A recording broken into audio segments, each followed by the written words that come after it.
Ito na naman mga kabagis, nandito na naman kami sa aming munting kwarto. Ayan. May ginupitan, may kinulayan na yan. Nagsisikain kami ng... Kain tayo. Santol. Ito mo yan. Watermelon. Buti hawakan mo kasi sa'yo yan. Ang dami niyang pinagkainan ng santol. Ayan mga kapatid. Ayan, mga kapatid ko. Asawa ko. Si Ate Alice, nagpapaganda kasi magbabakasyon ng Pilipinas. Ayaw na kaming tulugan yung bilangan ng botohan.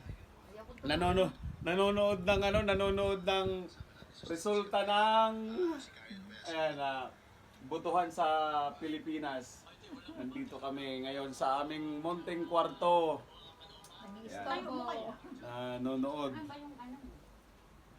Ayan mga kabagis. At naimas won. Yan lang yung alam mong words, tatlong piraso lang. May kayong tamangan tayo kung anong gamin ha. Nagatang.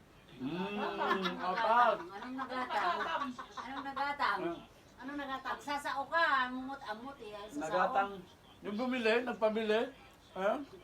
Nagpagatang. Nagpabili.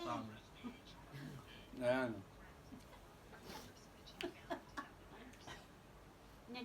Ano yung mataba? Mataba naglalangis. Ano? Yung payat. Ano ibig sabihin ng payat? Buto-buto. Sa Ilocano! Nakutong! Yun, hindi nagkakalayo sa buto-buto na utong. Pinakinggan pa naman niya sa YouTube yung mga salitang yan, tapos wala siyang natandang kahit isa. Ay nako, sarap kaya kumain. Sarap kumain mga kabagay sa'yo, no?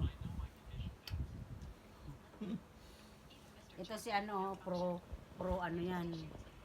Pro Duterte. Pro-government. Kung anong government. Pro bongbong yan. Pro bongbong yan, supportahan niyo daw yung YouTube. Oo nga, kaya huminto na kami. Doon na kami sa mananalo. Sino yung manalo? Kung sino manalo, doon kami. Dapat kung sino sa sambayan ng